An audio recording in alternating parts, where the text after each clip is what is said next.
15. Realeazeit capítulo 85. Autor: Ermo. Esse capítulo veio de centralnovel.com. Não se esqueça de conferir o site. Demorou um pouco para o velho mostrar alguma reação, levantando a coxa lentamente e movendo-se para o lado da cama. O velho encarou o arcebispo. Ele, então, abriu a boca e perguntou: se fosse você quem estivesse trancado neste maldito lugar, você acha que conseguiria comer? Sua voz não era fácil de entender. Parecia que sua garganta estava bloqueada por algo. Meio ano. Já estou preso aqui por 6 meses, sem notícias. Diga-me como estão os meus filhos e minhas filhas. Ao olhar mais atentamente para a cela, Mine percebeu que parecia que uma das paredes estava com marcas de prego. O velho homem estava utilizando esse método para calcular o tempo. Ele se mudou para uma cadeira de frente para o rei e depois perguntou em troca: por que perguntar sobre coisas que só o deixará infeliz? O rei manteve seu silêncio por um longo tempo, mas finalmente falou: não importa para mim, afinal, você vai me matar de qualquer maneira, certo? Mine respondeu apenas com uma palavra: sim. Então, como um moribundo, o que o prazer significa para mim? Antes de morrer, eu apenas quero saber da situação em que meus filhos e filhas se encontram. Quanto mais tempo Embledon falava, mais sua voz se parecia com um grunhido. O que mais eu poderia esperar? Mine pensou. Afinal, como um rei, ele tinha aprendido a ter um forte espírito e atitude. Quando o rei foi sequestrado e substituído por um devoto ao caminho de Hermes, ele repetidamente tentou se libertar. Então, quando foi preso, ele não foi corrompido pela loucura. Ao invés disso, ele sempre tentou negociar sua liberdade. Mesmo durante todo o abuso, ele nunca gritou uma única vez, o que era muito raro nesta prisão. Se não fosse impossível mudar o plano, Mine realmente não gostaria de desperdiçar essa pessoa cujo único ponto ruim era que estava do lado errado da conspiração. Bom, já que vim aqui pessoalmente, eu deveria apenas informá-lo sobre o status quo, o arcebispo pensou. Caso contrário, eu poderia apenas dar o comando e, no próximo momento, um dos juízes pode vir e acabar com sua vida. Então, Mine finalmente disse lentamente: seu filho mais velho, Gerald, já está morto. Ele foi decapitado pelo seu segundo filho, Timothy, acusado de traição. Sua terceira filha, Garcia, declarou a independência da região fronteiriça ao sul, conferindo a si mesmo o título de Rainha de Água Clara. Então, uma guerra entre ela e Timothy é inevitável. Quanto ao seu quarto filho e sua quinta filha, não recebemos muita informação sobre eles. Bem, eles ainda estão vivos. Mas o que é que você está falando? Rebelião? Independência? O que você fez? O rei perguntou furioso. Nós deixamos que eles travassem uma batalha para decidir quem seria o próximo a ascender ao trono. Mine explicou com prazer. Espalhamos seus filhos por todo o reino e declaramos que, quem governasse melhor o seu território, seria o próximo rei ou rainha. Ao ouvir isso, Wimbledon fechou os olhos com dor, tentando se isolar do mundo. Depois de um longo tempo, ele finalmente sussurrou: por que você fez isso tudo? Você aproveitou o dia de oração, me levou ao compartimento para rezar de forma isolada e lá você me despojou da minha roupa. E também pegaram minha pedra da retaliação divina. Então você usou a habilidade de uma bruxa para me substituir por outra pessoa. Com essa substituição, você poderia obviamente assumir lentamente o país, deixar a igreja ganhar o controle de cada cidade. Então, por que você precisou dar a ordem para a Batalha do Trono? Eu não posso. Arg. Devido ao fato de estar cada vez mais enfurecido, o rei começou a tossir severamente, enquanto seu corpo tremia inteiro. Nós simplesmente não conseguimos emitir o comando para massacrar seus filhos um após o outro. Mine continuou seu ataque verbal para acabar de uma vez com o antigo rei. Talvez você não tenha trabalhado contra nós, mas seus filhos, em sua grande maioria, não agem da maneira que você deseja. Eles cresceriam, se desenvolveriam e teriam seus próprios pensamentos. Veja sua terceira filha, Garcia, por exemplo. Ela já iniciou seu projeto para assumir o Porto de Água Clara há 5 anos. Então, mesmo sem a Batalha do Trono, no momento em que você morresse naturalmente, você acha que ela simplesmente ficaria de lado e contemplaria Gerald ascender ao trono? Mas a razão mais importante para agir foi que não tínhamos tempo para esperar que você morresse de causa natural. Precisávamos nos livrar de você rapidamente. Você já deve ter notado que o poder da bruxa não é permanente. Maldito seja, o que a igreja obteria da briga entre meus filhos.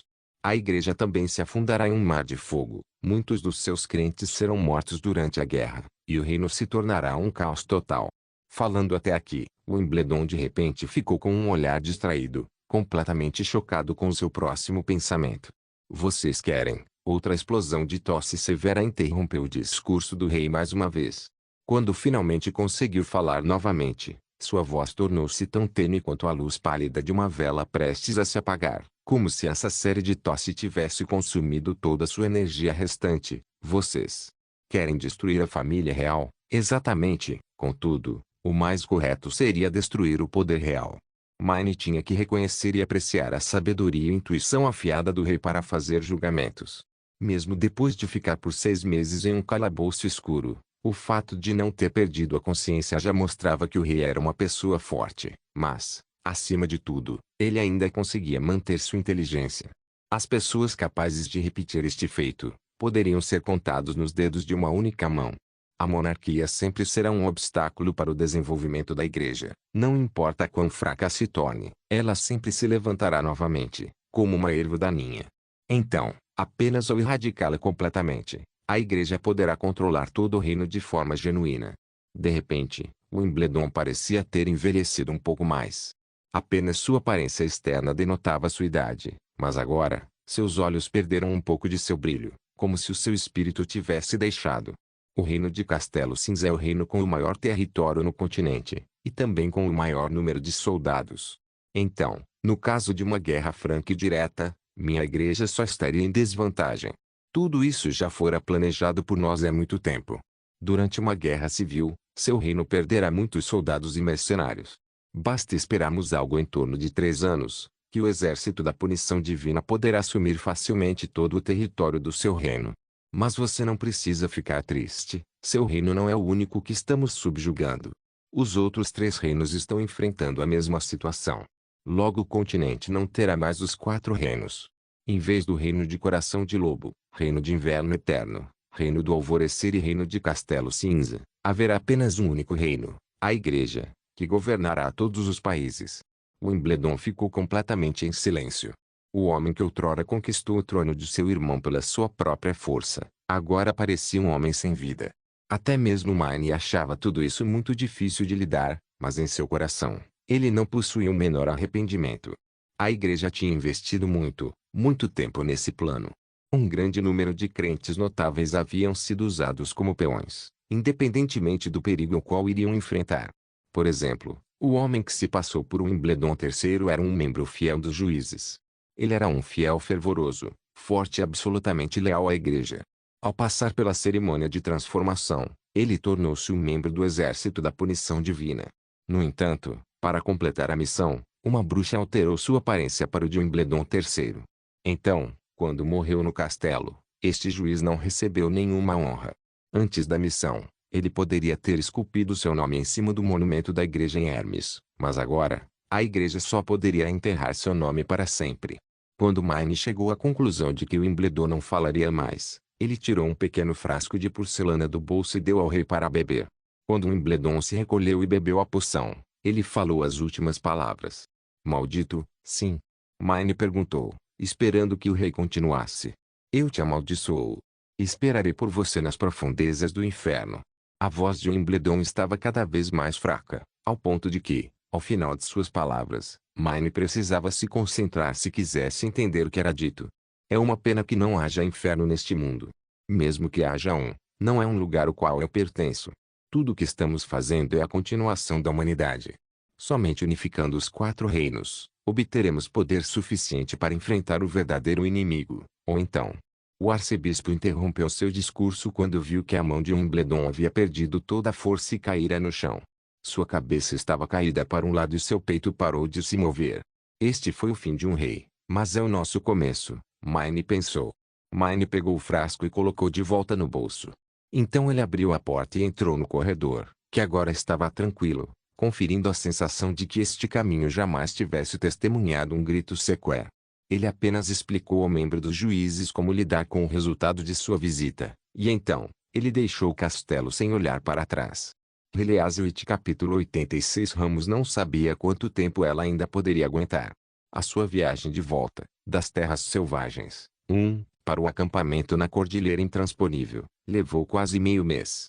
Para evitar ser perseguida pelas bestas demoníacas, ela cuidadosamente se escondeu dentro de tronco grosso e sólido de uma árvore, para confirmar que não havia nem bestas demoníacas nem animais selvagens nos arredores, antes de correr para o próximo local e se esconder. Apesar de sua preocupação com a lentidão de sua viagem de volta, ela não tinha outra escolha. Se ela fosse farejada pelas bestas demoníacas, ela não poderia sobreviver sozinha. Mais de uma dúzia de irmãs caíram sob o ataque dos diabos, e as irmãs que sobreviveram não eram boas em lutar.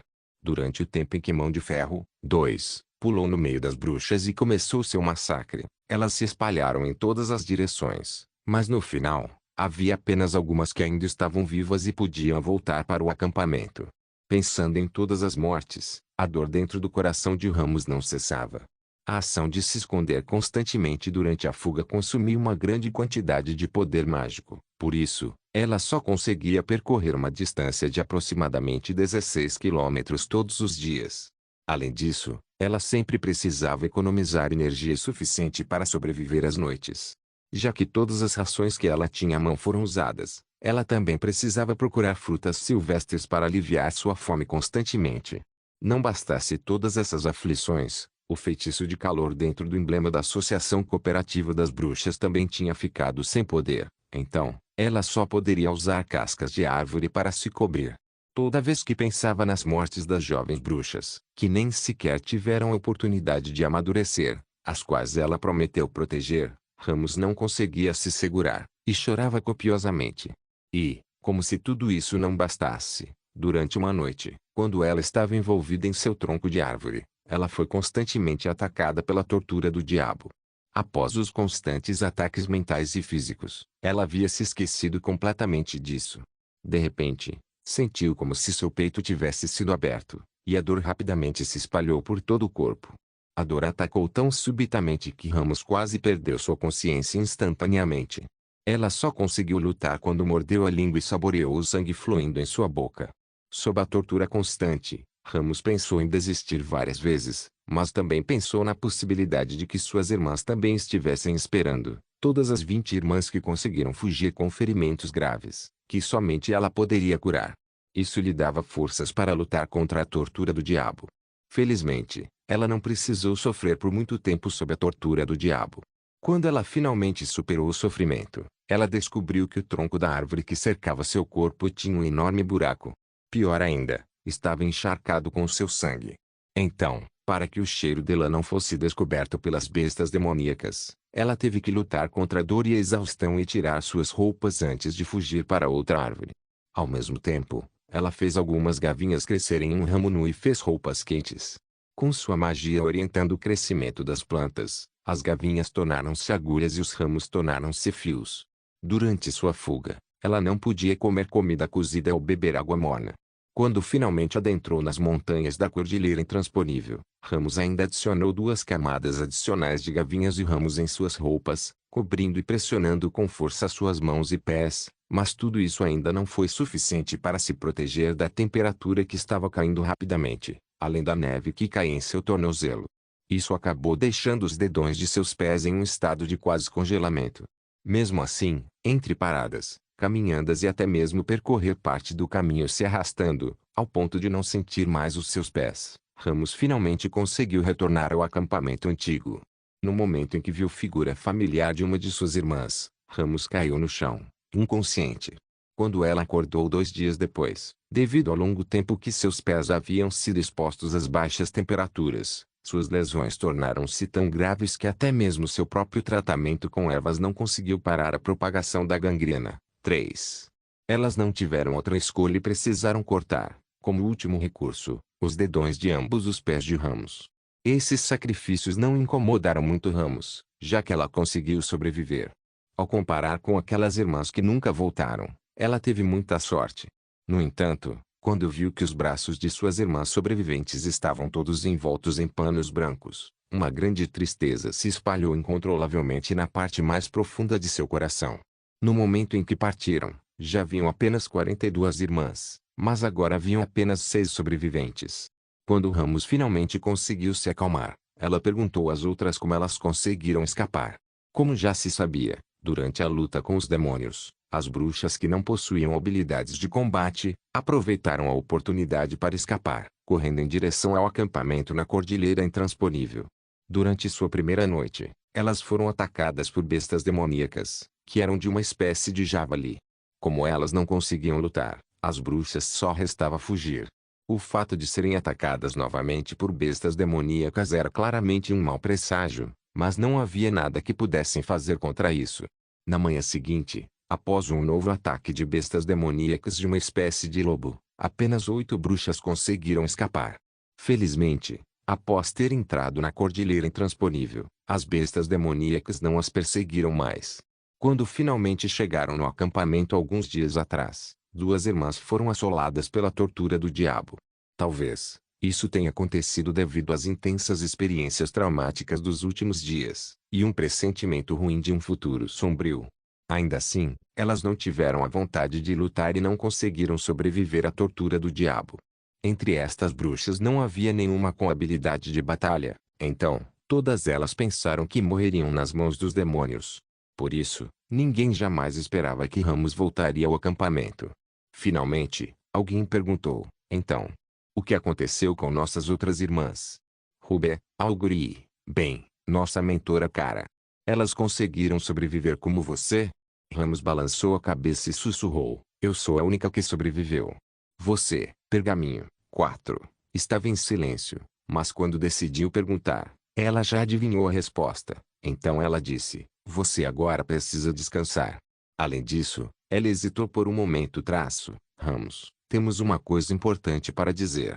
O que? Ramos perguntou, exausta. Quando você estava em coma, nós, irmãs, conversamos e chegamos à conclusão de que, no caso de Cara não voltar, gostaríamos que você assumisse a posição de nossa mentora. Com essa notícia dita assim, de repente, Ramos ficou distraída por um tempo e fechou seus olhos para pensar. Bom, é verdade, realmente a nossa Associação Cooperativa das Bruxas sofreu um golpe fatal, e se nós não selecionarmos uma líder rapidamente, acredito que a associação poderá até mesmo acabar. Contudo, o propósito de nossa sociedade é a busca pela montanha sagrada e obter a liberdade e a paz. Agora, a nossa busca pela montanha sagrada se findou. Não, a própria montanha sagrada foi um engodo. Ela não existe nas montanhas da Cordilheira Intransponível, tampouco existe nas terras selvagens. Então, como nossa associação poderia continuar existindo? A mente de Ramos estava no mais completo caos.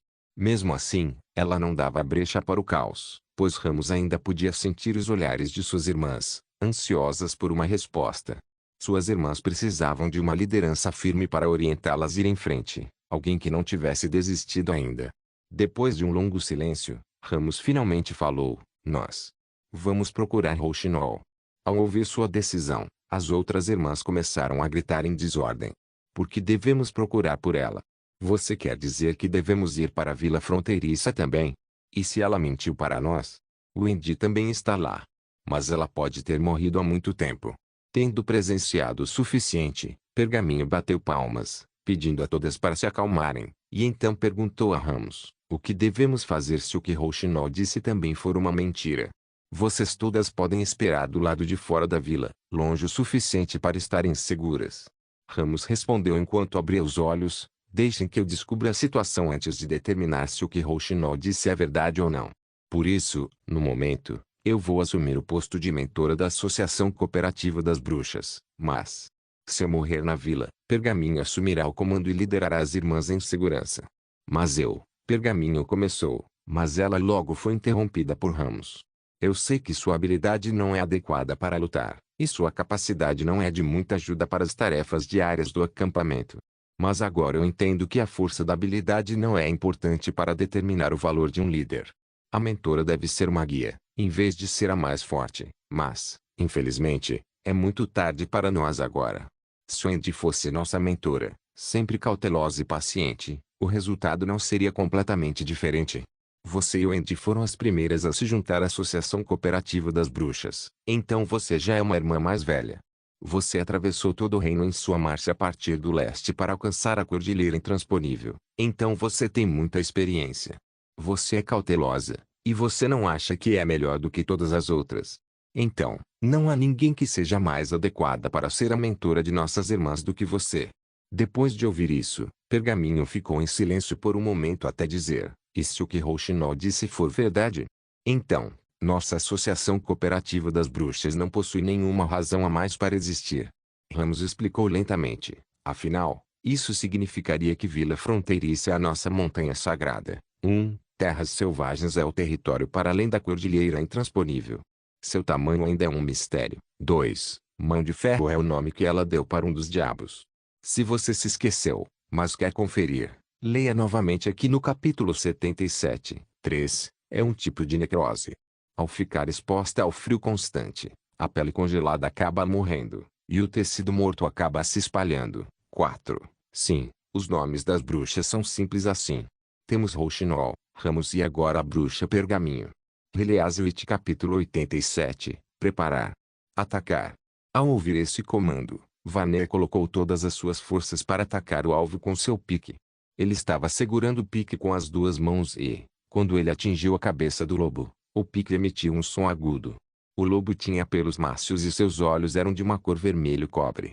Quando abriu a boca, Vaner viu duas fileiras de dentes afiados em que os dentes maiores eram tão grandes quanto um polegar. Era a primeira vez que ele estava tão perto de uma besta demoníaca. A besta tentava golpeá-lo com suas garras, até mesmo jogando flocos de neve em seu rosto. Vaner sentiu como se seu cérebro tivesse dado um branco e ele estava agindo com instintos aprendidos durante o treinamento. Por exemplo, agarrar o pique firmemente e atacar com toda a força eram movimentos já gravados em seu subconsciente. De repente, Vaner teve a impressão que o tempo estava fluindo mais devagar. Ele viu o pique se curvar ao máximo. No entanto, o pique não conseguiu penetrar o suficiente na barriga da besta demoníaca, dando a Vaner o pensamento de que as garras afiadas do lobo rasgariam suas bochechas. De repente, uma explosão foi ouvida. O pique não foi capaz de suportar o impulso do lobo e, finalmente, quebrou em 2 pedaços.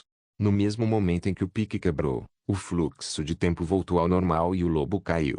Suas garras pousaram na muralha da vila, deixando uma série de marcas. A outra metade do pique de Vaner foi esmagada na muralha da vila junto com o lobo. Esquadrão de fuzileiros, carregamento completado, atirar à vontade. De repente, o cano de uma pistola apareceu ao lado de Vaner. Vendo isso, Vaner deu meio passo para trás o mais rápido possível e baixou a cabeça para evitar que a fumaça e os restos da pólvora atingissem os seus olhos. Quanto a proteger seus ouvidos, ele não teve tempo para isso. Logo após os disparos, Vaner voltou à frente para observar quantas bestas demoníacas na base da muralha da vila foram mortas. O lobo que Vaner havia atacado estava entre os mortos. Quando virou a cabeça, Vaner pôde ver seu colega de quarto sorrindo com orgulho para ele. Um soldado só precisa de uma semana para aprender a usar sua arma, então não tem nada para ficar orgulhoso. Vaner mal olhou para seu colega e já voltou sua atenção de volta ao campo de batalha. Em uma situação como essa, o esquadrão de artilharia de Sua Alteza seria útil, mas, agora a gente ainda precisa usar essas merdas de pique. Com acento circunflexo, seu pique está quebrado, pega esse novo aqui. Garra de Gato jogou um novo pique para Vaner. Esse grupo de bestas demoníacas está louco. Estão há 2 ou 3 horas nos atacando, não é? Sim, estão todos doidos. Vaner respondeu, pegando o pique e voltando ao lugar para aguardar a próxima onda de ataque. Quão tarde já é? É quase meio-dia. Garra de Gato suspirou. Aproveitando que o comandante responsável por este setor da muralha não estava olhando para eles, Garra de Gato olhou para ambos os lados e perguntou, o que aconteceu com o Jope e os irmãos Rodney? Não procure por eles, se concentre, ou você quer ser morto pelos lobos. Vaner cortou a conversa. Eles foram designados para outros setores da muralha. Provavelmente devem estar no 3º ou 4º grupo. Como você conseguiu mudar para o grupo 1? Eu faço parte da equipe de substitutos. Garra de Gato respondeu com raiva. Se tiver alguma necessidade, eu venho e ajudo. Na última onda, um Lorde ficou ferido e agora é a minha vez. Prepare-se. A voz do comandante responsável soou, interrompendo as palavras de Garra de Gato. Ao olhar para a muralha, todos podiam testemunhar uma dúzia de bestas demoníacas avançando rapidamente. As bestas demoníacas estavam tão perto que eles já podiam até mesmo discernir suas espécies. Essa onda tinha somente 2 lobos, enquanto o resto era de uma espécie de javali selvagem, Raposas e ursos, nada muito perigoso, a muralha daria conta. Atacar. No entanto, todos ainda obedeceram às ordens do comandante, levando a cabo um ataque de pique unificado. Com certeza, desta vez, o impulso de pique de Vanner atingiu apenas o ar. Mas quando trouxe de volta seu pique, Vanner viu que os dois lobos já tinham sido abatidos por um grupo de caçadores. Como esta onda de bestas demoníacas era mais lenta, o esquadrão de fuzileiros se exprimia entre a equipe com os piques e atiravam à vontade. Eles já estavam lutando com esta tática desde o amanhecer. Quando o primeiro chifre soou, a maioria das pessoas ainda estava dormindo. Vanner bocejou. Desta vez, o ataque das bestas demoníacas estava mais intenso do que nunca. Normalmente, eles tinham que manter esse tipo de batalha por apenas uma ou duas ondas, mas hoje, os corpos das bestas demoníacas já estavam se acumulando na base da muralha. Eles já haviam sido substituídos pela equipe da segunda milícia no meio da manhã para que pudessem comer alguma coisa, descansar por um curto momento e depois voltar para a muralha. Mas, de forma inesperada, Vanner percebeu que estava muito mais calmo. Ele pensou que estaria bastante nervoso, mas, ao contrário de suas expectativas, mesmo quando ele precisava recuar, deixar a equipe de fuzileiros avançar para atirar e assim sucessivamente, ele se viu muito calmo, fazendo todos os movimentos exatamente como treinou durante as últimas semanas. No começo, tudo isso parecia um monte de regras e deveres estranhos, mas agora as ordens eram úteis e incrivelmente eficazes. Os outros agiam da mesma forma que Vanner. Todos agarravam firmemente seus piques e tinham uma expressão séria no rosto, mas alguns pareciam muito nervosos. No entanto, todos ficavam imóveis com o corpo reto, e ninguém dava sequer um passo para trás. No entanto, Vanner sabia que o maior motivo para a moral da milícia permanecer alta assim não era devido ao treinamento diário, mas, sim, de Sua Alteza. Naquele momento, depois que os esquadrões de fuzileiros dispararam, Vanner olhou para o meio da muralha, próximo ao castelo, onde todos podiam ver claramente. Ali, era a posição em que Sua Alteza estava de pé, observando a batalha. Pouco tempo após o chifre soar pela primeira vez, Sua Alteza tinha ficado no topo da muralha da vila. Desde então, ele estava parado na muralha, segurando continuamente a linha de defesa sem descanso. Mesmo quando era hora de comer, ele não desceu. Em vez disso, Sua Alteza permaneceu no topo da muralha e enviou seu cavaleiro-chefe para trazer seu café da manhã. Quando Vanner recordou o comportamento do último Lorde, lembrou-se de que o Lorde se retirou do navio o mais rápido possível no início dos meses dos demônios. O Lorde foi seguido pela nobreza, e depois por toda a população civil. Se alguém possuísse peças de prata, esse alguém fugiria de navio, mas se não tivesse dinheiro, só poderia correr por conta própria para Forte Cancioneiro. Ao pensar nisso, Vanner sentiu-se completamente motivado. Sim, o exército do Lorde de Forte Cancioneiro e a equipe da milícia de Vila Fronteiriça de Sua Alteza eram completamente diferentes. O primeiro grupo confiava completamente em suas armaduras e armas, e muitas vezes agiram com tirania dentro dos distritos novos e velhos, até mesmo chantageando comerciantes estrangeiros. Mas na visão de Vanner, além do capitão da segunda equipe da milícia, não havia diferença entre os ladrões, ratos e eles. Sendo guiados por Sua Alteza Real, a milícia era uma equipe tão poderosa que nem sequer tinham medo de proteger Vila Fronteiriça das bestas demoníacas, tornando impossível para as bestas avançarem. No passado, apenas Forte Cancioneiro conseguiu fazer isso. Bastava olhar para o Pelota, que era um antigo gangster do velho distrito. Ele era muitas vezes alvo de escárnio das outras pessoas, mas depois de se juntar à equipe da milícia e pegar o pique, ele se tornou um modelo de um bom cidadão a ser seguido. Havia também Fermi. Sua cabeça era grande e ele era um pouco lento, então ele foi muitas vezes espancado pelas pessoas do velho distrito. Mas agora, ao lutar com um pique, além de ficar extremamente rápido e implacável, ele também demonstrou ser mais habilidoso do que a maioria das pessoas. Toda vez que os outros já haviam terminado seu treinamento, ele ainda iria praticar o ataque com o pique mais umas 100 vezes, porque Sua Alteza havia dito: se o pássaro inflexível quiser ultrapassar os mais ágeis, ele precisa alcançar o ritmo deles e fazer muito mais. No início, obviamente, tudo isso era apenas para conseguir um ovo a mais na comida, mas agora os soldados estavam felizes por terem se juntado à milícia. Todos os dias havia mudanças sutis em todos, e todos os dias podiam treinar mais do que o dia anterior. Vanner pensou que ele não era o único que se sentia assim. Em vez disso, ele achava que todos estavam se sentindo assim. Ele não sabia como descrever seus sentimentos. Talvez esse sentimento podia ser melhor descrito pelas palavras frequentemente usadas por Sua Alteza. Eles eram uma equipe jamais vista em todo o reino. Uou, uou. De repente, 2 toques curtos puderam ser ouvidos. Este era o sinal de alerta para quando uma espécie híbrida fosse avistada.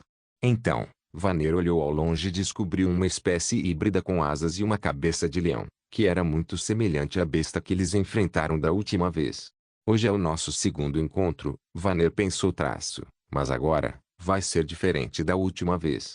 Além do esquadrão de fuzileiros, 2, também temos a ajuda de outras forças. Quando virou a cabeça para o lado e olhou para o meio da muralha, Vanner viu uma garotinha com cabelos loiros flutuando ao lado do príncipe. O nome desse indivíduo é o nome de um prato típico chinês, algo como bolinhos de peixe. 2. Esquadrão de fuzileiros é o nome da equipe que possui pistolas de pederneiras. Preparar. Atacar. Ao ouvir esse comando, Vanner colocou todas as suas forças para atacar o alvo com seu pique. Ele estava segurando o pique com as 2 mãos e, quando ele atingiu a cabeça do lobo, o pique emitiu um som agudo. O lobo tinha pelos mácios e seus olhos eram de uma cor vermelho cobre. Quando abriu a boca, Vanner viu 2 fileiras de dentes afiados em que os dentes maiores eram tão grandes quanto um polegar. Era a primeira vez que ele estava tão perto de uma besta demoníaca. A besta tentava golpeá-lo com suas garras, até mesmo jogando flocos de neve em seu rosto. Vanner sentiu como se seu cérebro tivesse dado um branco e ele estava agindo com instintos aprendidos durante o treinamento. Por exemplo, agarrar o pique firmemente e atacar com toda a força eram movimentos já gravados em seu subconsciente. De repente, Vanner teve a impressão que o tempo estava fluindo mais devagar. Ele viu o pique se curvar ao máximo. No entanto, o pique não conseguiu penetrar o suficiente na barriga da besta demoníaca, dando a Vanner o pensamento de que as garras afiadas do lobo rasgariam suas bochechas. De repente, uma explosão foi ouvida. O pique não foi capaz de suportar o impulso do lobo e, finalmente, quebrou em 2 pedaços. No mesmo momento em que o pique quebrou, o fluxo de tempo voltou ao normal e o lobo caiu. Suas garras pousaram na muralha da vila, deixando uma série de marcas. A outra metade do pique de Vanner foi esmagada na muralha da vila junto com o lobo. Esquadrão de fuzileiros, carregamento completado, atirar à vontade. De repente, o cano de uma pistola apareceu ao lado de Vanner. Vendo isso, Vanner deu meio passo para trás o mais rápido possível e baixou a cabeça para evitar que a fumaça e os restos da pólvora atingissem os seus olhos. Quanto a proteger seus ouvidos, ele não teve tempo para isso. Logo após os disparos, Vanner voltou à frente para observar quantas bestas demoníacas na base da muralha da vila foram mortas. O lobo que Vanner havia atacado estava entre os mortos. Quando virou a cabeça, Vanner pôde ver seu colega de quarto sorrindo com orgulho para ele. Um soldado só precisa de uma semana para aprender a usar sua arma, então não tem nada para ficar orgulhoso. Vanner mal olhou para seu colega e já voltou sua atenção de volta ao campo de batalha. Em uma situação como essa, o esquadrão de artilharia de Sua Alteza seria útil, mas, agora a gente ainda precisa usar essas merdas de pique. Ó, com acento circunflexo, seu pique está quebrado, pega esse novo aqui. Garra de Gato jogou um novo pique para Vanner. Esse grupo de bestas demoníacas está louco. Estão há 2 ou 3 horas nos atacando, não é? Sim, estão todos doidos. Vanner respondeu, pegando o pique e voltando ao lugar para aguardar a próxima onda de ataque. Quão tarde já é? É quase meio-dia. Garra de Gato suspirou.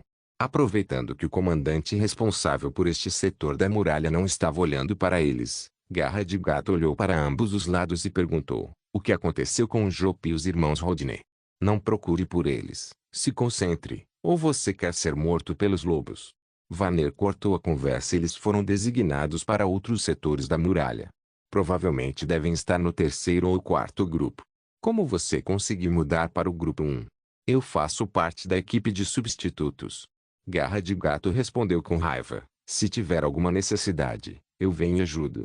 Na última onda, um Lorde ficou ferido e agora é a minha vez, prepare-se. A voz do comandante responsável soou, interrompendo as palavras de Garra de Gato. Ao olhar para a muralha, todos podiam testemunhar uma dúzia de bestas demoníacas avançando rapidamente. As bestas demoníacas estavam tão perto que eles já podiam até mesmo discernir suas espécies.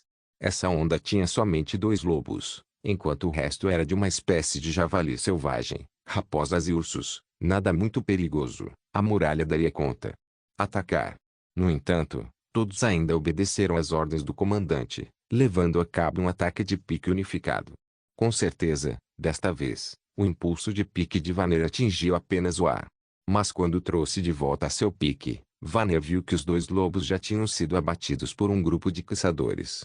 Como esta onda de bestas demoníacas era mais lenta, o esquadrão de fuzileiros se exprimia entre a equipe com os piques e atiravam à vontade. Eles já estavam lutando com esta tática desde o amanhecer. Quando o primeiro chifre soou, a maioria das pessoas ainda estava dormindo. Vanner bocejou. Desta vez, o ataque das bestas demoníacas estava mais intenso do que nunca.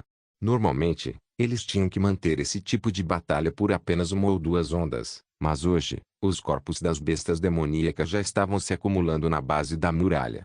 Eles já haviam sido substituídos pela equipe da 2ª milícia no meio da manhã para que pudessem comer alguma coisa, descansar por um curto momento e depois voltar para a muralha. Mas, de forma inesperada, Vanner percebeu que estava muito mais calmo. Ele pensou que estaria bastante nervoso, mas, ao contrário de suas expectativas, mesmo quando ele precisava recuar, deixar a equipe de fuzileiros avançar para atirar e assim sucessivamente, ele se viu muito calmo, fazendo todos os movimentos exatamente como treinou durante as últimas semanas. No começo, tudo isso parecia um monte de regras e deveres estranhos, mas agora as ordens eram úteis e incrivelmente eficazes. Os outros agiam da mesma forma que Vanner. Todos agarravam firmemente seus piques e tinham uma expressão séria no rosto, mas alguns pareciam muito nervosos. No entanto, todos ficavam imóveis com o corpo reto, e ninguém dava sequer um passo para trás. No entanto, Vanner sabia que o maior motivo para a moral da milícia permanecer alta assim não era devido ao treinamento diário, mas, sim, de Sua Alteza. Naquele momento, depois que os esquadrões de fuzileiros dispararam, Vanner olhou para o meio da muralha, próximo ao castelo, onde todos podiam ver claramente. Ali, era a posição em que Sua Alteza estava de pé, observando a batalha. Pouco tempo após o chifre soar pela primeira vez, Sua Alteza tinha ficado no topo da muralha da vila. Desde então, ele estava parado na muralha, segurando continuamente a linha de defesa sem descanso. Mesmo quando era hora de comer, ele não desceu. Em vez disso, Sua Alteza permaneceu no topo da muralha e enviou seu cavaleiro-chefe para trazer seu café da manhã. Quando Vanner recordou o comportamento do último Lorde, lembrou-se de que o Lorde se retirou do navio o mais rápido possível no início dos meses dos demônios. O Lorde foi seguido pela nobreza, e depois por toda a população civil. Se alguém possuísse peças de prata, esse alguém fugiria de navio, mas se não tivesse dinheiro, só poderia correr por conta própria para Forte Cancioneiro. Ao pensar nisso, Vanner sentiu-se completamente motivado. Sim, o exército do Lorde de Forte Cancioneiro e a equipe da milícia de Vila Fronteiriça de Sua Alteza eram completamente diferentes. O primeiro grupo confiava completamente em suas armaduras e armas, e muitas vezes agiram com tirania dentro dos distritos novos e velhos, até mesmo chantageando comerciantes estrangeiros. Mas na visão de Vanner, além do capitão da 2ª equipe da milícia, não havia diferença entre os ladrões, ratos e eles. Sendo guiados por Sua Alteza Real, a milícia era uma equipe tão poderosa que nem sequer tinham medo de proteger Vila Fronteiriça das bestas demoníacas, tornando impossível para as bestas avançarem. No passado, apenas Forte Cancioneiro conseguiu fazer isso. Bastava olhar para o Pelota, que era um antigo gangster do velho distrito. Ele era muitas vezes alvo de escárnio das outras pessoas, mas depois de se juntar à equipe da milícia e pegar o pique, ele se tornou um modelo de um bom cidadão a ser seguido. Havia também Fermi. Sua cabeça era grande e ele era um pouco lento, então ele foi muitas vezes espancado pelas pessoas do velho distrito. Mas agora, ao lutar com um pique, além de ficar extremamente rápido e implacável, ele também demonstrou ser mais habilidoso do que a maioria das pessoas. Toda vez que os outros já haviam terminado seu treinamento, ele ainda iria praticar o ataque com o pique mais umas 100 vezes, porque Sua Alteza havia dito: se o pássaro inflexível quiser ultrapassar os mais ágeis, ele precisa alcançar o ritmo deles e fazer muito mais. No início, obviamente, tudo isso era apenas para conseguir um ovo a mais na comida, mas agora os soldados estavam felizes por terem se juntado à milícia. Todos os dias havia mudanças sutis em todos, E todos os dias podiam treinar mais do que o dia anterior. Vanner pensou que ele não era o único que se sentia assim. Em vez disso, ele achava que todos estavam se sentindo assim. Ele não sabia como descrever seus sentimentos. Talvez esse sentimento podia ser melhor descrito pelas palavras frequentemente usadas por Sua Alteza. Eles eram uma equipe jamais vista em todo o reino. Uou, uou. De repente, 2 toques curtos puderam ser ouvidos. Este era o sinal de alerta para quando uma espécie híbrida fosse avistada. Então, Vanner olhou ao longe e descobriu uma espécie híbrida com asas e uma cabeça de leão, que era muito semelhante à besta que eles enfrentaram da última vez. Hoje é o nosso segundo encontro, Vanner pensou traço, mas agora, vai ser diferente da última vez. Além do esquadrão de fuzileiros, 2, também temos a ajuda de outras forças. Quando virou a cabeça para o lado e olhou para o meio da muralha, Vanner viu uma garotinha com cabelos loiros flutuando ao lado do príncipe.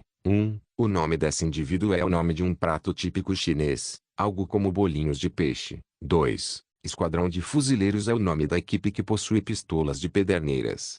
Release capítulo 88. Não seja tão precipitada, ainda não é a hora de agir. Roland disse. Ele só podia suspirar ao olhar para Raio, que estava voando ansiosamente. Somente os céus sabiam o porquê ela estava tão ansiosa para lutar contra as bestas demoníacas. É óbvio que ela não é do tipo que gosta de uma luta. Mas, em comparação com as pessoas comuns, essa menina não demonstrava o menor medo. Basta seguir o mesmo padrão que usamos com a última, não tentar ser corajosa. Você apenas isca para que a espécie híbrida concentre sua atenção em você. Fique sempre em alerta máximo. Mesmo que esse híbrido não possa voar, quando salta, ainda é uma ameaça muito séria. Sim, eu já sei disso tudo. Raio falou com uma voz cheia de confiança. Não é minha primeira luta com algo assim. Pode ter certeza que eu já conheço o meu limite. Desta vez, ele não vai encostar sequer um dedo nas minhas roupas. Durante a conversa, a espécie híbrida chegou ainda mais perto da muralha. Já havia atravessado as barreiras e saltou na direção da área não protegida, tentando escalar a muralha. Contudo, desta vez, os membros da milícia ignoraram a espécie híbrida. Eles apenas continuavam defendendo seu próprio setor, sempre esperando a próxima ordem do comandante. Então, vamos dar início à operação especial de caça à espécie híbrida, Roland gritou. Ao ouvir isso, Raio, que já estava voando, parou por um momento e olhou para Roland. O que foi? Essa frase. Raio pensou na frase que Roland disse mais uma vez, então balançou a cabeça. É um pouco estranha. Bem, esquece, eu vou indo. Ao ver a pequena figura voar rapidamente, Roland virou-se para Anna e Rouxinol e perguntou meio sem graça. Vocês também acharam um pouco estranho? Bem, ambas assentiram com a cabeça. Tudo bem. Parece que essa frase soa um pouco estranha neste mundo. Vocês também podem ir, mas tomem cuidado. Vossa Alteza também. Tome cuidado. Rouxinol curvou-se para Roland, então pegou a mão de Anna e a puxou para seu mundo de névoa. Roland colocou os braços para trás das costas, corpo reto, de pé, contra o vento, tentando imitar como um chefe de operações especiais se pareceria. Ele sabia que muitos soldados, quando tinham tempo para recuperar o fôlego, olhariam secretamente para ele. Por causa disto, mesmo que seus pés já estivessem entorpecidos, ele ficava estoicamente no ponto mais alto da muralha, claramente visível para todos, demonstrando que o príncipe estava sempre do lado deles. Como ele não podia se misturar aos soldados e combater diretamente as bestas demoníacas, ele serviria para inspirá-los. Desta vez, a intensidade dos ataques das bestas demoníacas ultrapassou todos os ataques anteriores. Segundo o Machado de Ferro, durante os meses dos demônios do ano passado, sempre apareceria uma ou duas espécies híbridas. Mas este ano, Vila Fronteiriça já enfrentou 4 ataques deste tipo de besta. A duração desses ataques também era excepcionalmente longa. Mesmo agora, dúzias ou até mesmo centenas de bestas emergiram da floresta, sempre caminhando na direção da muralha da vila. Felizmente, a produção de pistolas de pederneira aumentou no último mês, e agora sou capaz de enviar um esquadrão de fuzileiros de 100 soldados armados com pistolas. Sem eles, eu nunca teria conseguido garantir a alta velocidade de extermínio das bestas demoníacas. Se tivéssemos usando arcos, receio que defender a muralha teria sido muito mais difícil. Bem, a longo prazo, a vantagem das armas de fogo, que precisavam de menos esforço físico, se tornará ainda mais evidente. Claro, o grande consumo de pólvora era suficiente para dar a Roland uma dor de cabeça. Ele já havia encomendado mais de 20 pacotes de explosivos do armazém, o que provocou um grande rombo em suas reservas. Por isso, ele estava até mesmo pensando em racionar a pólvora. No mesmo momento, Raio já estava voando próximo à cabeça da espécie híbrida. Ela tirou uma pedra do bolso e jogou na cabeça da besta. A pedra atingiu com precisão a cabeça do alvo. A besta demoníaca ficou surpreendida e deu um belo de um salto para trás, mas acabou descobrindo que o ataque veio realmente do céu. Para provocar espécie híbrida mais ainda, Raio sempre voava em baixa altitude diretamente em frente à sua cabeça, lentamente atraindo-a para o centro da vila. Embora as espécies híbridas certamente tivessem a capacidade de pensar, elas não sentiam nenhuma ameaça vindo dessa menininha voadora. Então, a espécie híbrida se irritou, abriu suas asas e, com alguns saltos, ela rapidamente atravessou 100 metros. Ao perceber que a espécie híbrida estava se preparando para mais um salto, Raio imediatamente voou um pouco mais alto e se virou, sempre mantendo algumas casas e uma rua entre ela e a besta demoníaca. Desta forma, após umas 7 ou 8 vezes, ela finalmente conseguiu atrair a espécie híbrida para o centro da vila, que era o local da emboscada em que Rouxinol e ela combinaram anteriormente. Como um antigo leão, seu olfato era, naturalmente, muito sensível, e poderia até mesmo descobrir Rouxinol, mesmo quando ela estava em seu mundo de névoa. Por causa desse problema, elas tiveram que tirar a atenção da besta demoníaca, antes que Rouxinol e Ana pudessem começar seu ataque surpresa. Para esse tipo de trabalho, Raio era perfeitamente adequada. Ela conseguiu enfurecer as espécies híbridas de tal maneira, que elas pulavam loucamente com a boca aberta, tentando morder aquela mosca irritante. Mas Raio, que não tinha que carregar peso, sempre estava a uma pequena distância, e sempre voando para cima e para baixo de forma provocativa, fazendo com que cada salto não desse resultado. Ao mesmo tempo e de outra direção, Rouxinol também chegou à praça da vila, que estava no centro da vila. Em comparação com Raio, Rouxinol, em seu mundo de névoa, podia ignorar todas as casas e muros, sempre se movendo em linha reta, em direção ao seu objetivo. Como a chama de Ana só conseguia cobrir até 10 passos, cerca de 5 metros, ela precisava se aproximar da espécie híbrida. Então, ela se aproximou pela retaguarda, na esperança de não ser descoberta. Quando elas precisaram enfrentar as espécies híbridas pela primeira vez, esta parte foi muito incômoda. No entanto, agora já era sua segunda investida contra esse tipo de espécies híbridas e Rouxinol já havia se familiarizado com o ataque de Ana. Logo, quando elas ainda estavam a 30 metros de distância da besta, ele elevou a velocidade até o limite, cobrindo a distância em um instante, como se fossem apenas um único passo. Quando Ana conseguiu ver novamente, descobriu que a cauda da espécie híbrida já estava diretamente na frente de seu rosto. Agora, Rouxinol gritou. Ao redor de Ana, o mundo preto e branco trocava de cor como uma onda. Em um piscar de olhos, ela voltou para a vila familiar, liberando diretamente sua chama verde da ponta do dedo e expandindo-a para uma grande gaiola de fogo. Ana cobriu toda a besta demoníaca. Diante dessa chama, Rouxinol teve que se retirar apressadamente, pois somente a onda de calor desse ataque era o suficiente para fazer Rouxinol sentir-se como se estivesse queimando. Presa pela gaiola de fogo que conseguia até mesmo derreter o aço, a espécie híbrida não teve nem tempo para lutar, transformando-se instantaneamente em uma bola de chamas e caindo no chão. Parece que elas já foram capazes de resolver o problema. Wendy informou quando descobriu a chama verde à distância. Na ausência de Rouxinol, ela era responsável pela proteção de Roland. Parece que nem vou precisar agir. Se fosse possível, eu gostaria que pudesse ficar assim. Roland respondeu, ainda mantendo sua posição ereta, fingindo que estava andando tranquilamente. Dito isso, ele ainda sabia que, sem a ajuda das bruxas que defendiam a vila, as espécies híbridas e seus saltos trariam o caos por toda a milícia. Mas hoje, mesmo Nana teve que vir até a muralha, para tratar rapidamente dos soldados feridos. Seu pai estava sempre ao seu lado, protegendo-a. Hoje foi a primeira vez que Roland divulgou o poder das bruxas na frente de todos os milicianos, e ficou muito satisfeito. Dentro das fileiras da milícia, o amor por seu anjo, Nana, subiu no mais alto patamar no coração dos soldados. Mas quando Ana e Rouxinol mataram as espécies híbridas, a multidão também começou a torcer alto. Claro, Roland sabia claramente que nem todo mundo pensava assim, pois uma situação como a da milícia era muito rara. Mesmo que as bruxas tivessem sido aceitas pela milícia, elas ainda precisavam ser aceitas por toda a vila, e Roland iria se esforçar para que isso acontecesse. De repente, o som dos disparos começou a diminuir, e Roland percebeu que as bestas demoníacas começaram a se afastar da muralha. Elas estão recuando. Ele não podia acreditar no que estava vendo. Neste exato momento, um feixe de luz atravessou as nuvens grossas, cobrindo o chão, seguida por um segundo, depois um terceiro. Logo, dezenas de milhares de raios solares atravessaram os buracos dentro das nuvens. Então, todos os feixes de luz se fundiram em um, tornando-se tão deslumbrante que ninguém conseguia encarar diretamente tal cena fantástica. A terra, de repente, se iluminou. O dia em que o sol nascer de novo é o fim de todo o mal.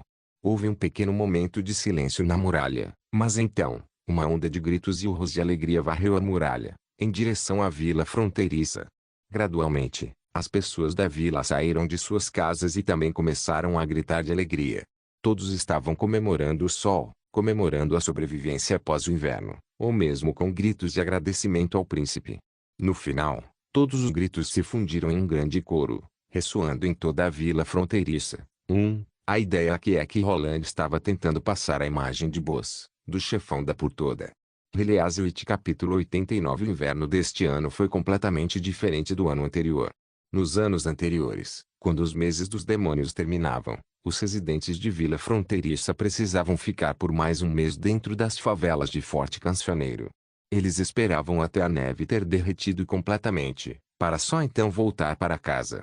De volta à vila, eles sempre testemunhavam o mais completo caos. Após alguns meses sem tomar conta de suas casas, muitos voltavam e encontravam suas antigas casas em ruínas.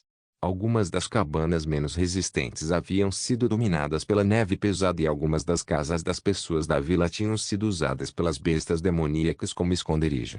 Tudo estaria quebrado e desordenado. Por exemplo, os armários e as mesas estariam cheios de mordidas e os restos de suas refeições ainda espalhados por todo o ambiente. Obviamente, essas casas haviam sido usadas como abrigos e moradia temporária. Os moradores da vila costumavam passar uma semana só reparando as casas. Seja substituindo todos os móveis mofados, limpando o forte cheiro de podridão dentre outras coisas. Estes eram o procedimento ao qual os moradores já estavam acostumados. Mas este ano, pode-se dizer que Vila Fronteiriça parecia completamente nova. A neve foi rapidamente varrida e o príncipe forneceu à porta de cada casa das famílias de Vila Fronteiriça uma bandeira multicolorida. De longe, a vila anteriormente monótona e em ruínas tornou-se colorida. Quando as cores se misturavam, parecia um mar de flores. O castelo também espalhou rapidamente a notícia de que no primeiro dia após os meses dos demônios, Sua Alteza Real faria um grande baile de celebração na praça central. Todos estavam convidados, e se isso não bastasse, ninguém precisaria pagar uma moeda e também receberia comida de graça. O que é um baile? É uma ocasião social que só a alta nobreza era autorizada a participar. Os habitantes da vila só conheciam os bailes pelas histórias de comerciantes influentes, experientes e conhecedores.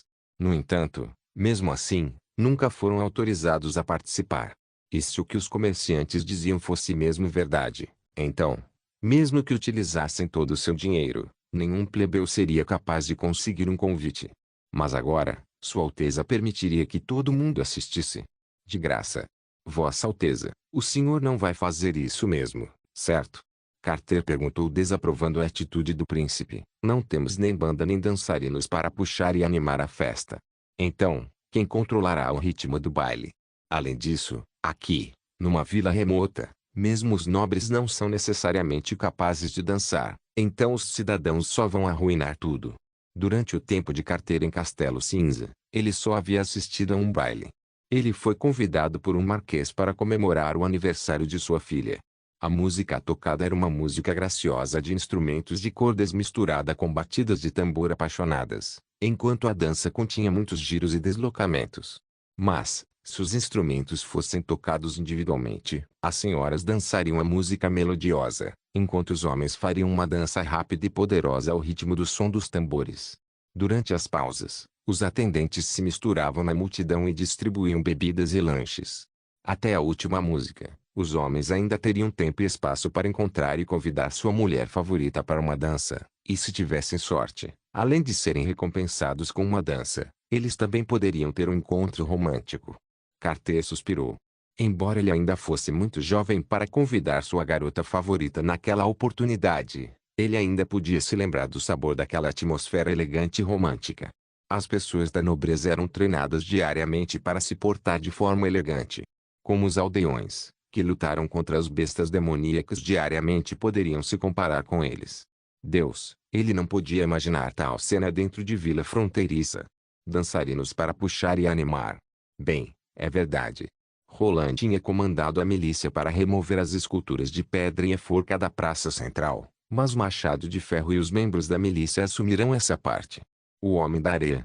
Carter ficou atordoado. Como capitão de esquadrão de fuzileiros, e com a sua performance durante os meses dos demônios, Machado de Ferro finalmente ganhou o reconhecimento do cavaleiro-chefe. Se não bastasse ele ser claramente um estrangeiro da tribo Moji, como ele poderia conhecer a etiqueta e os modos do reino de Castelo Cinza? No entanto, Roland apenas sorriu misteriosamente e disse: "O baile não vai ser como os outros, porque sou eu e somente eu quem está organizando." "Bem, você vai entender quando começar." Roland não tinha muito trabalho para preparar o baile. Seu maior trabalho era remover as obstruções colocadas na praça central e, no lugar delas, colocar uma pilha de madeira no centro. Além disso, eles construíram mesas de pedra, usadas para preparar um churrasco delicioso. Sim, este era o plano que Roland havia inventado, uma combinação de fogueira com churrasco ao ar livre. Roland havia pensado há muito tempo sobre esse problema, em como aumentar o sentimento de pertencimento das pessoas de vila fronteiriça. Depois de uma longa vida trabalhando sob seu lorde anterior, o conceito de status e nacionalidade estavam profundamente arraigados nos aldeões rurais e analfabetos. Somente seus bens e a vida de sua família eram de sua preocupação. Quanto mais atrasadas as pessoas fossem, menos elas se preocupariam com essas coisas. A lei mais básica para o desenvolvimento da civilização é que a civilização é tão grande quanto as ideias de seu povo. Roland pensou profundamente. Mas isso não significa que ele podia ignorar a ideia de elevar o espírito do povo, e essa celebração de vitória era um dos métodos que ele havia descoberto para transformar os pensamentos dos aldeões. Na verdade, Roland mal acreditou que Vila Fronteiriça não possuísse uma celebração geral após o fim dos meses dos demônios. Enfrentar a invasão das bestas demoníacas uma vez por ano era como um desastre natural. Vencer esse mal era algo digno para se lembrar e festejar. Então ele decidiu nomear o primeiro dia após o fim dos meses de demônios de Dia da Vitória. De modo que, dentro de todo o território que lhe pertencia, este dia tornou-se um feriado público, no qual seriam realizados muitos tipos de celebrações. Enquanto ele pudesse fazê-lo por 3 a 4 anos, esse tipo de celebração se tornaria uma tradição, e mais tarde continuaria sem Roland. E com o tempo, as pessoas sob o governo de Roland iriam gradualmente perceber que eram diferentes das outras pessoas sob o jugo de outros lords. E por falar em celebração, ainda nem era meio-dia e a praça já estava cheia de pessoas. Os membros da milícia estavam alinhados em volta da pilha de madeira para que ninguém mais pudesse se aproximar. Parece que distribuir comida de graça é bastante atraente. Acho que pelo menos metade dos habitantes da vila já chegaram. Roland pensou. No fim das contas, mais de 1000 pessoas estavam lado a lado, deixando a praça cheia. Mesmo com a fogueira no meio, a praça estava tão cheia que não havia espaço para fazer mais nada. Roland até descobriu que algumas crianças haviam escalado os telhados das casas nos arredores para que pudessem ver tudo tranquilamente. Como essa era a primeira vez deste tipo de celebração, ainda havia algumas deficiências. Roland pensou que agora era o momento certo para entrar em cena e fazer seu discurso. Este já era o seu segundo discurso público realizado na Praça Central. Graças a isso, Roland estava muito mais calmo que da última vez. Meu povo, boa tarde. Eu sou o quarto príncipe de Castelo Cinza, Roland Wimbledon. Ele ainda usou a mesma introdução da última vez, mas hoje seu efeito foi completamente diferente. Sua voz ainda não havia diminuído, mas a multidão gritava e animava. Viva o príncipe, Sua Alteza Real, viva Sua Alteza. Roland, de repente, sentiu uma espécie de calor se espalhando em seu peito. Desta vez, ele não havia espalhado ninguém no meio do povo para fazer propaganda. Então, Quando ele ouviu as saudações espontâneas de sua própria milícia e das pessoas da vila, um sentimento de satisfação e realização brotou em seu coração. Quando as vozes finalmente se acalmaram um pouco, Roland continuou de forma pausada, para que todos pudessem ouvi-lo. Os meses dos demônios finalmente acabaram. Graças à luta heroica da milícia, as bestas demoníacas não conseguiram atravessar a muralha nem um passo. Este ano, Vila Fronteiriça só precisou pagar um preço muito pequeno para lutar contra as bestas demoníacas. Isso prova que se nós nos mantermos unidos, não precisaremos da força de Forte Cancioneiro, e podemos fazer de Vila Fronteiriça a nossa terra. Forte Cancioneiro quis ameaçar nossa vila com comida, com o medo da fome e frio, tentando nos forçar a ceder. Mas a vitória de hoje provou que tudo isso é inútil. Algumas pessoas gritaram na multidão: "É verdade, eu não quero nunca mais voltar para lá. Com Sua Alteza Real, não precisamos ter medo de passar fome durante o inverno. É mesmo, eles não podem mais chantagear a gente. Sua Alteza Real é muito gentil. Vamos comemorar este triunfo esplêndido e glorioso juntos." Roland gritou, aproveitando as emoções crescentes dentro da multidão. "É um dia para ser lembrado, e declaro que, a partir de hoje, todo o primeiro dia após o fim dos meses dos demônios será conhecido como o Dia da Vitória. A celebração de hoje é precisamente para esse fim. Meu povo, aproveite este dia ao máximo. Agora, que a dança comece." Com isso, uma tocha foi jogada na pilha de lenha. As chamas se levantaram, colocando toda a atmosfera instantaneamente em chamas. Release capítulo 96. Bois marinados com mel foram transportados junto à fogueira por carrinhos. Se não estivessem sendo escoltados pela milícia, Roland suspeitava que, no caminho para a fogueira, toda a carne já teria sido despedaçada pela multidão. Esta era todas as reservas de comida que o castelo tinha deixado estocado. Então, eles não teriam comida até a chegada do próximo navio mercante. Pensando nisso, o coração de Roland começou a doer. Para realizar esta celebração, ele até mesmo esgotou todas as reservas que tinha. Os chefes de cozinha que vieram de Castelo Cinza foram responsáveis por cortar a carne e controlar o fogo. Por fim, 6 pessoas da milícia ficaram responsáveis por assar a carne. Uma barra de ferro foi inserida no corpo do boi pela boca, e depois posta em frente a uma churrasqueira improvisada feita de tijolos, como um boi no rolete. As chamas estavam altas de modo que, mesmo afastadas a 2 ou 3 metros, as pessoas ainda poderiam sentir o forte calor vindo da fogueira. Logo, toda a pele dos bois emitia um som estridente, e a gordura começou a emergir de seus poros, com um aroma sedutor. Claro, o churrasco não poderia ser a única atração, então ao sinal de Roland, Machado de Ferro junto com uma equipe da milícia entrou no palco. Roland sabia que aquelas danças lindas e complexas dos bailes nas cidades não se aplicavam a tal ocasião, e também não havia muito tempo para treinar. Eles nem conseguiram se lembrar de todos os passos essenciais, quanto mais apresentar uma dança tão bonita e cheia de movimentos. Para garantir que a dança fosse fácil de entender e agradável, a dança do povo da areia estava mais de acordo com os interesses dos civis. A dança começou com Machado de Ferro e os outros colocando as 2 mãos nos quadris, sempre com o braço direito passando pelo braço esquerdo do parceiro ao lado, formando 2 anéis em volta da fogueira.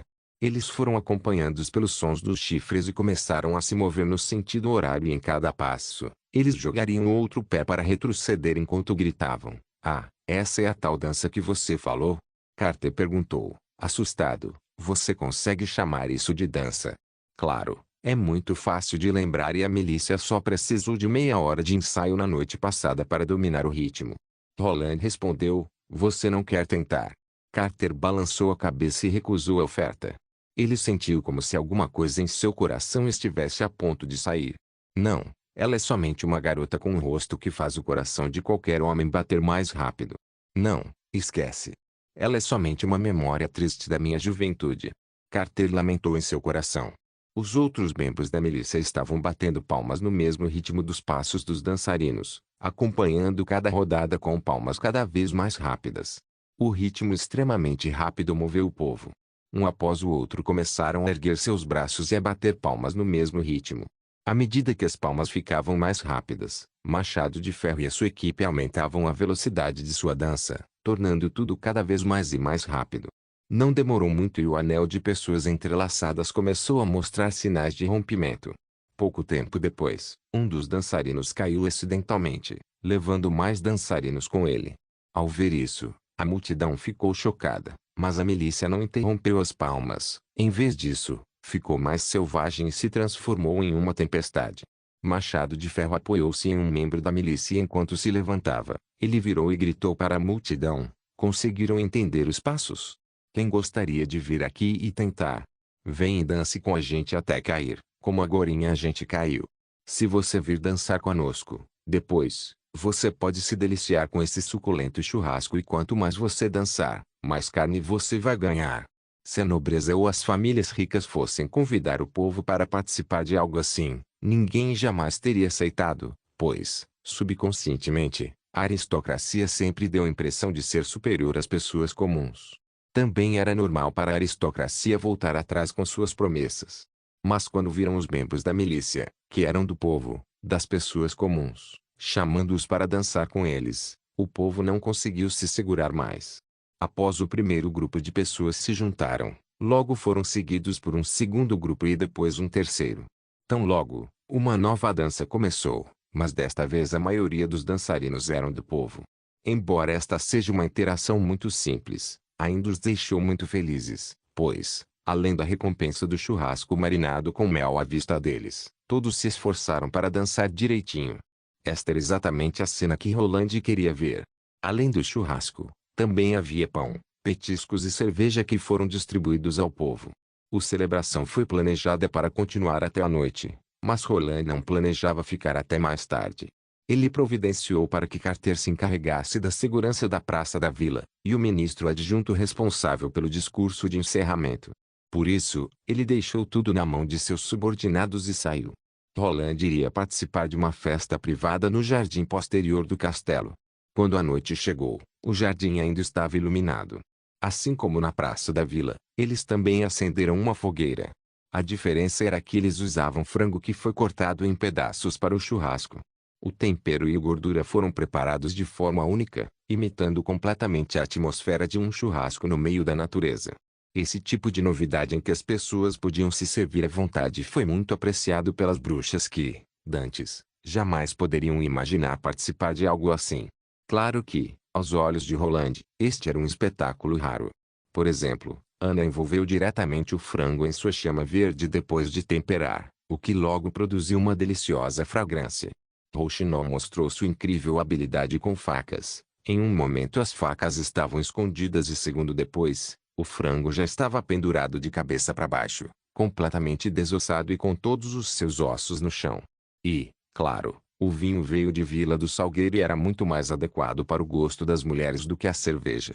Na verdade, Roland queria dizer que as menores de idade estavam proibidas de beber, mas Raio já havia esvaziando a metade de uma garrafa e, como ela estava flutuando no ar, era difícil para Roland convencer ela a parar. Depois de cerca de uma hora dentro do churrasco no jardim, Roland ficou um pouco embriagado. Ele se inclinou em uma cadeira e observou o grupo de mulheres felizes. Vendo isso, Roland sentiu-se muito satisfeito. Esta é a vida perfeita para um príncipe, Roland pensou traço, e também para as bruxas.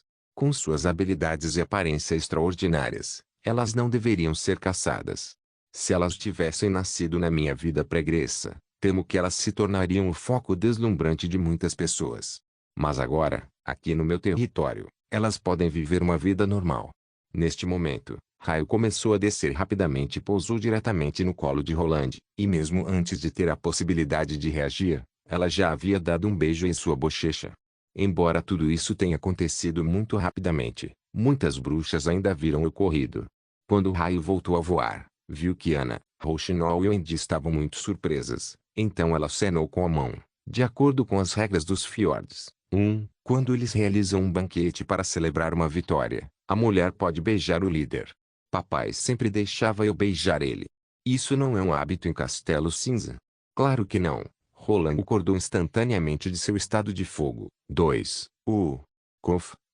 Raio, você está bêbada. Pode voltar para o castelo e ir dormir agora. Ah não, Raio protestou. Quando eu estava navegando, eu apostava com a tripulação quem bebia mais e eu nunca perdi. Roland reconheceu que precisaria da ajuda de Wendy para convencê-la, pois se ela desse a ordem, Raio obedeceria. Wendy sentiu e depois usou seu poder para gentilmente trazer Raio para o chão. Quando o raio estava pousando, Wendy deu 2 passos, aproximando-se da menina e pegando-la em seus braços. Desconsiderando as luzes, enquanto gritava e lutava, Raio foi caminhando em linha reta na direção do castelo. Não se preocupe com ela só bebeu um pouco demais. Por favor, vamos continuar a comemoração, pois logo a sobremesa será servida. Roland de repente sentiu que a atmosfera se tornou um pouco estranha, especialmente quando olhou nos olhos de Anna. Ele sentiu um arrepio dos pés à cabeça. A única que não foi afetada pelo que aconteceu foi Nana, que ainda estava concentrada em comer suas asinhas de frango, como se nada tivesse acontecido.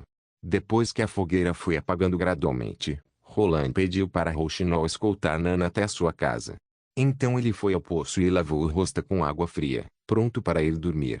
Roland não deu muita bola para o episódio anterior, pois, na sua opinião, Raio ainda era uma criança. Mas quando chegou no terceiro andar, seu coração começou a palpitar rapidamente. Ele viu um Anna encostada em sua porta. Em alguns lugares durante a novela, nós usamos fjord e até mesmo fiord. A partir de agora, o local de onde Raio veio se chama fiordes. Um fiord é uma grande entrada de mar no meio de montanhas rochosas. Imagine um local cheio de fiordes e você imaginará de onde Raio e seu pai, Trovão, vieram. Você pode, também, conferir aqui. 2. Ele não está bêbado, está de fogo, ou alegre.